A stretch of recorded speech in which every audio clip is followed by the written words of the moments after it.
আসসালামু আলাইকুম। আশা করি সবাই ভালো আছেন। দোয়া রইল সবাই ভালো থাকেন। ইনশাল্লাহ ভালো থাকবেন। আজকে আমরা হোয়াটসঅ্যাপে দেখি কার কি বলার আছে বা কার কি চাহিদা। আমরা জিসিজেড ইনফোটেকে গেলাম। যাওয়ার পরে ইনফোটেকে চাহিদা বলতে তো কিছুই দেখতেছি না। ওকে,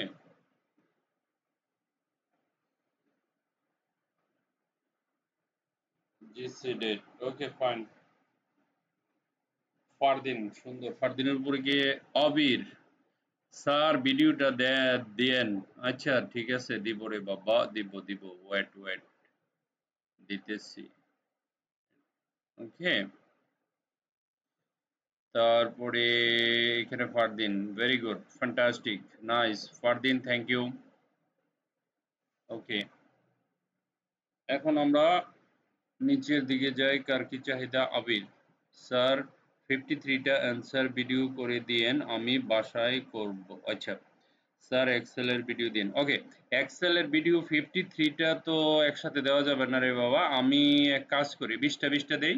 আজকে 20টা, কালকে 20টা, 3 দিনে আপনারাও প্র্যাকটিস করতে সুবিধা হয়ে যাবে। আমি এখন 20টা আপনাদের দেখাই দিচ্ছি। হ্যাঁ, 20টার মধ্যে প্রথম যে কোশ্চেনটা সেটা হচ্ছে আপনার বড় করে দেখাই, বড় করলেই হবে।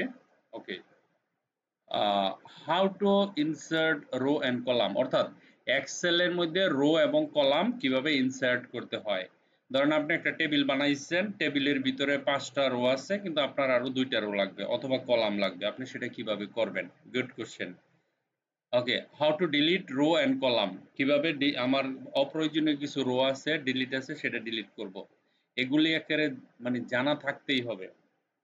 মানে এই এক্সেলে কাজ করতে গেলে এগুলো হলো primary things. How to change width and height of row and column?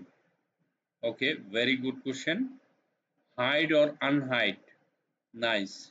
Group, ungroup, row and column. Autofill. তারপরে হচ্ছে গিয়া শীট অপশন। শীট অপশনটা কোথায় থাকে, কিভাবে, এই জিনিসটা জানা দরকার, প্রত্যেকটা মানুষের জানা দরকার। ঠিক আছে, তারপরে হচ্ছে গিয়া টেক্সট অ্যালাইনমেন্ট। টেক্সট অ্যালাইনমেন্টও সবার একেবারে সহজ, আমি সবগুলো দেখাবো এখন। টেক্সট অ্যাঙ্গেল, কিভাবে লেখাকে অ্যাঙ্গেল করতে হয় সেটাও দেখাবো। র্যাপ টেক্সট, কিভাবে র্যাপ টেক্সট করতে হয়। এক্সেল বুলেটস কিভাবে নিতে হয়। এক্সেলের বুলেট আপনি মাই ওয়ার্ডে বুলেট দেওয়া যায়, কিন্তু এক্সেলে বুলেটটা একটু ডিফিকাল্ট, তেমন দরকার পড়ে না। ঠিক আছে, তারপরও আমি ট্রাই করব।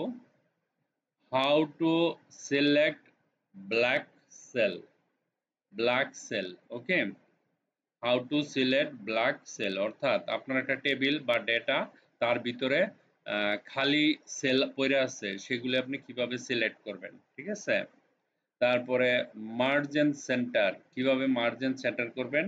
বর্ডার, বর্ডার কিভাবে কালার করবেন, ছোট করবেন, বড় করবেন। তারপরে ফাইন্ড এন্ড রিপ্লেসমেন্ট, কিভাবে ফাইন্ড করে রিপ্লেস করবেন। তারপরে পেজ সেটআপ, কিভাবে পেজ সেটআপ করবেন।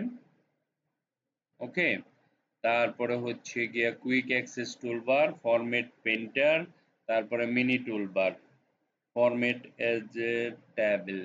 ওকে, তাহলে ফরম্যাট এজ এ টেবিল আমরা 1 থেকে 20 পর্যন্ত বলছিলাম, আজকে কমপ্লিট করব। ঠিক আছে, 1 থেকে 20 পর্যন্ত আমরা কমপ্লিট করব।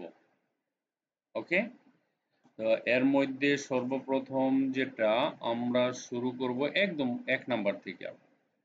20টা হয়তো বা 20-30 মিনিট লাগবে, একটু লম্বা হবে ভিডিও, কিন্তু আমি 20টা করব আজকে। হ্যাঁ, 20টা ভিডিও আপনাদের দেখাবো, করে দেখাবো। ওকে, ওকে, তারপরের ভিডিওতে আমরা 20টা দিয়ে দিব। ঠিক আছে, আর আপনারা যারা যারা পারেন আলহামদুলিল্লাহ, আমার মনে হয় 100 জনের মধ্যে 90 জনই পারেন এগুলি সব, এবং ভালোভাবেই পারেন। হ্যাঁ, thank you very much for watching this video, bye by.